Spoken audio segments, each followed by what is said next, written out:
노다지 썰전. 네, 오늘은 그 환자 맞춤형 수술 가이드, 또 보형물 이런 것들을 AI로 만드는 기업이죠. 애니메디 솔루션에 대해 한번 분석해 보겠습니다. 이 회사가 이미 그 혁신 기술에 대한 건강보험 적용, 승인, 그러니까 신의료 기술 수가를 6개나 보유하고 있는데요.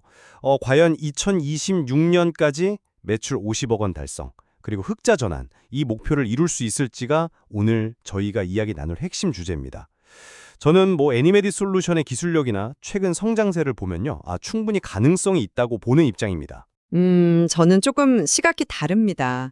그 현재 재무 상태라던가 아니면 시장 경쟁 상황 같은 걸 고려해 보면 2026년 흑자 전환이라는 목표는 글쎄요, 상당히 좀 도전적이지 않나. 좀 더 신중하게 접근해야 한다. 이런 생각입니다. 그렇죠. 근데 애니메디 솔루션의 성장은 저거말 주목할 만해요. 특히 그 신의료 기술 수가 6개. 이게 그냥 숫자가 아니거든요.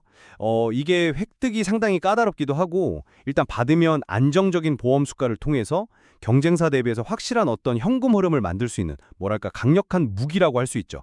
실제로 2025년 9월에요. 그 의료계 파업 상황이 좀 풀리면서 월 매출이 2.9억 원으로 역대 최고치를 찍었고요. 또 이제 겨울 성수기도 앞두고 있잖아요. 그리고 코 보형물인 이노피시나 유방암 수술 가이드 같은 이런 주력 제품들의 어떤 시장성은 이미 확인이 됐다고 보고요. 또 차세대 가슴 보형물이라든지 아니면 미국 아시아 시장으로의 확대 같은 새로운 성장 동력도 준비 중이거든요. 이 정도면 2026년 목표 충분히 해볼 만하지 않을까요? 그리고 기술성 평가 AA 등급 받은 거, 그러니까 코스닥 기술 특례 상장 요건을 충족하는 아주 높은 기술력을 공인받았다는 점도 빼놓을 수 없겠고요. 네, 물론 그 성장세 자체는 상당히 인상적입니다. 하지만 그 2026년 50억 매출이라는 목표는요, 2024년에 13억, 그리고 2025년 예상치가 한 18억에서 19억 원 정도인데, 이거랑 비교하면 거의 3배 가까이 뛰어야 하는 굉장히 공격적인 목표치라고 봐야 합니다. 그리고 분기 적자 폭이 줄었다고는 하지만 여전히 적자 상태고 당장 올해 말에 30억 원 규모의 추가 투자 유치가 좀 절실한 상황 아닌가요? 근데 그 투자가 또 반드시 성공하리라는 보장도 없고요. 또 그 주력 제품이라고 하시는 이노피시, 이것도 시장 점유율은 아직 1% 수준에 불과합니다.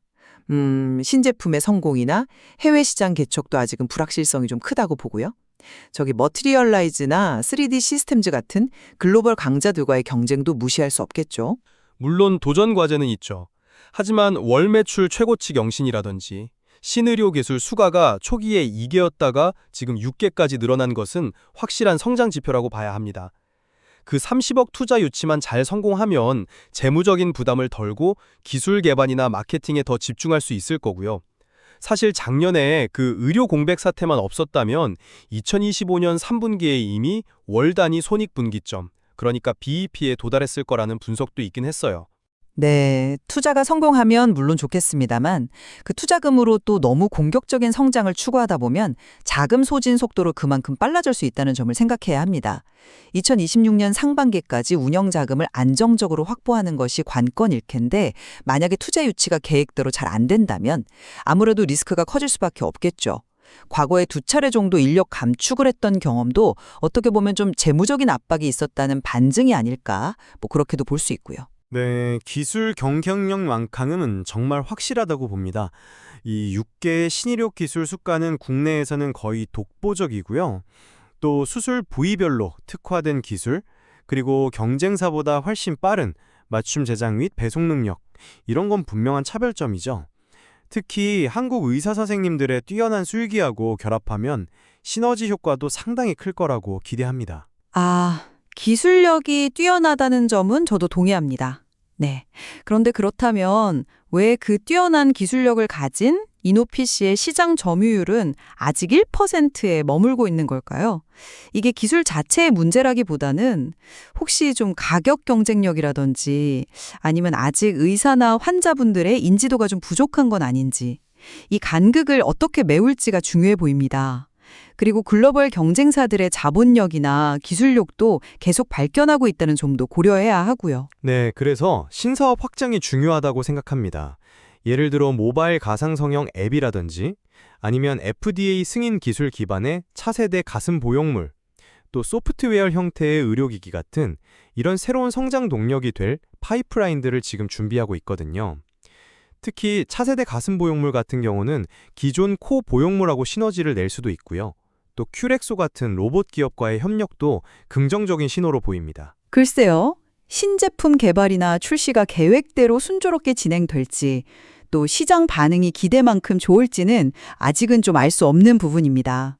모바일 앱 출시는 목표가 2027년이고, 수술 로봇 연동 같은 건 더 장기적인 과제잖아요. 해외 진출도 올해 수출 목표가 한 1억 원 수준으로 아직은 굉장히 초기 단계라고 봐야 합니다.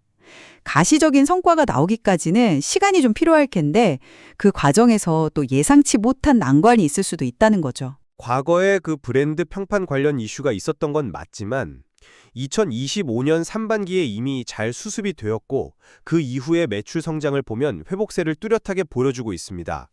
그리고 최근에 CFO가 이직하고 스톡옵션을 반납한 일도 어떻게 보면 상장을 앞두고 조직을 좀 재정비하는 과정에서 나올 수 있는 일로 해석할 여지도 있다고 봅니다. 그 평판 이슈가 해결되었다고는 하지만 그런 경영 자체가 회사가 어떤 외부 환경 변화나 내부 이슈에 좀 취약할 수 있다는 점을 시사하는 것 아닌가, 저는 그렇게 봅니다. 또 핵심 인력의 이탈 가능성이라든지 아니면 상장 준비 과정에서 또 어떤 예상치 못한 변수가 발생할지는 여전히 잠재적인 리스크로 남아있다고 생각합니다. 네, 애니메드 솔루션은 분명히 혁신적인 기술과 구체적인 성장 계획을 가지고 2026년 흑자 전환이라는 목표를 향해서 나아가고 있습니다. 물론 넘어야 할 과제들이 있는 건 사실이지만 지금까지 보여준 성과나 잠재력을 봤을 때 저는 충분히 긍정적으로 기대해 볼 만하다고 생각합니다. 기술력이나 비전 자체는 저도 인정합니다. 하지만 그 공격적인 목표를 달성하기까지는 말씀하신 것처럼 재무 안정성 확보라던가 시장 점유율 확대, 또 신사업의 성공적인 안착 같은 여러 허들을 넘어야 하는 것이 현실입니다. 따라서 목표 달성 가능성에 대해서는 아직은 좀 더 신중하게 지켜볼 필요가 있다. 이것이 제 최종 입장입니다. 네, 오늘 애니메드 솔루션의 2026년 흑자 전환 가능성에 대해서 서로 다른 관점에서 좀 깊이 있는 이야기를 나눠봤습니다. 역시 혁신 기업의 성장 과정에는 늘 기대와 우려가 함께 따르기 마련인 것 같습니다. 맞습니다. 오늘 저희의 논의가 시청자 여러분께서 애니메디 솔루션의 미래 가치를 판단하시는데 조금이나마 도움이 되었기를 바랍니다. 앞으로 이 회사가 어떤 행보를 보일지 계속해서 주목해 볼 필요가 있겠습니다.